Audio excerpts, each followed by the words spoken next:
Good morning, YouTubers. I just want to make a little video on something I saw here on Facebook. Here's the post. This is going to be a short video, but I would call this video the issues of driving in Mexico. Might be considered controversial for some people, but I'm not trying to upset people. Anyways, this is a video, or this is a comment I saw on Facebook. And again, it's the problems with traveling in a car, especially if you're loaded with your life savings and all your possessions. What I mean by that, if you're driving with your RV and you have all your stuff in it, that's a lot of money. And your computers and your valuables, it's just a risky proposition. But anyways, here's a comment. I just want to show this to people. Hola, fellow expats.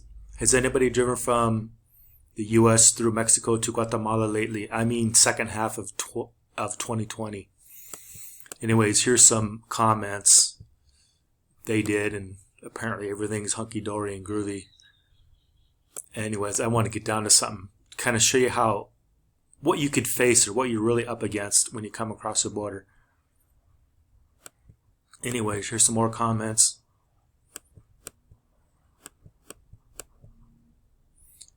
This guy or person named Manu, he drove in 2020 from Texas to Guatemala. Worst experience. Now, not everyone's going to have this experience, but I don't want to say many, but more than you would think have this kind of experience that Manu has. Then the next poster says, how come? Roadblocks, bad roads. Then the gentleman comes back, or I assume gentleman, extremely bad roads, even taking all the toll roads, too much federales, and fake cops asking for money or taking your stuff. Then the other person says, it has been always like that, without fake cops. Real cops also want your stuff, ha ha ha.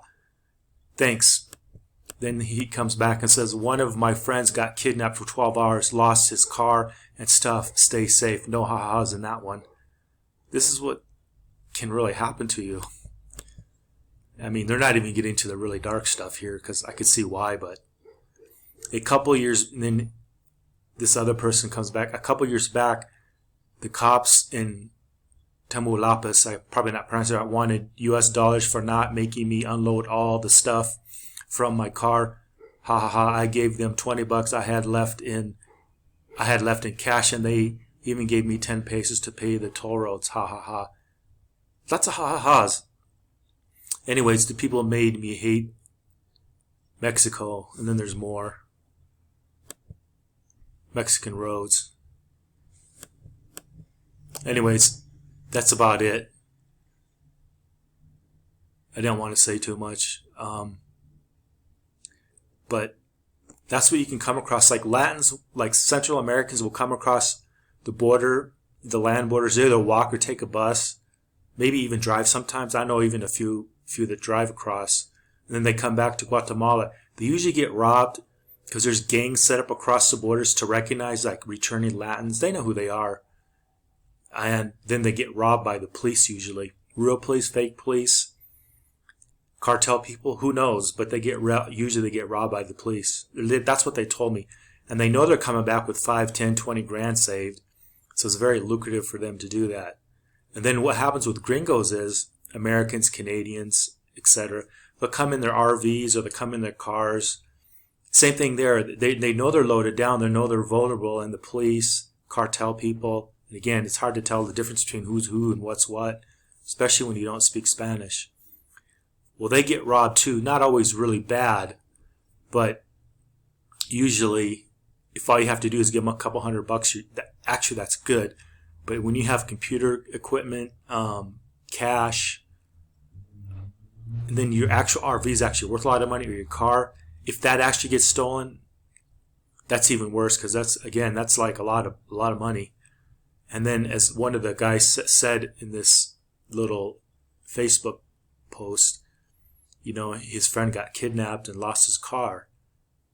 I mean, that's going to be very traumatic. I mean, very traumatic. In fact, I'm aware of people getting kidnapped, that they don't really talk about it. And if you just get so-called kidnapped, like an ATM kidnapper, they just take your car and your money, and you get to leave without any violence at you, physical violence. That's actually good too.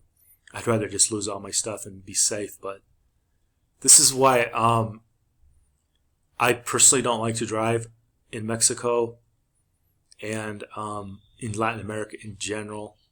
Actually, when I say I don't want to drive Latin America in general, it's just I don't like driving, and nothing to do with kidnapping. But I don't think other parts of Central America are anywhere near as bad as Mexico.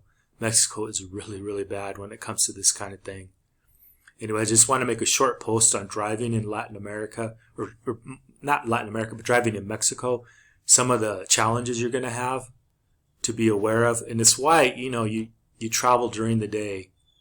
You travel in a caravan. That doesn't even guarantee you're going to be safe, but that's what gringos do to feel safer. They travel together, and they still have challenges from, law enforcement and things, but usually, well, I don't know. When they travel together, it seems to cut down on certain things, but I'm not even sure that's true all the time, just, some of the time.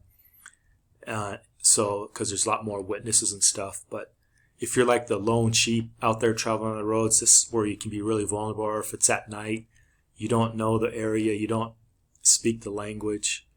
And now with COVID and people like suffering because there's not as much money flowing around in the economy, that's another thing. But it wasn't mentioned in this little, chat or forum. Anyway, I'm going to upload this and put this on the channel. Anyways, I just got up. Good morning. Like, share, subscribe, leave a comment. Thanks.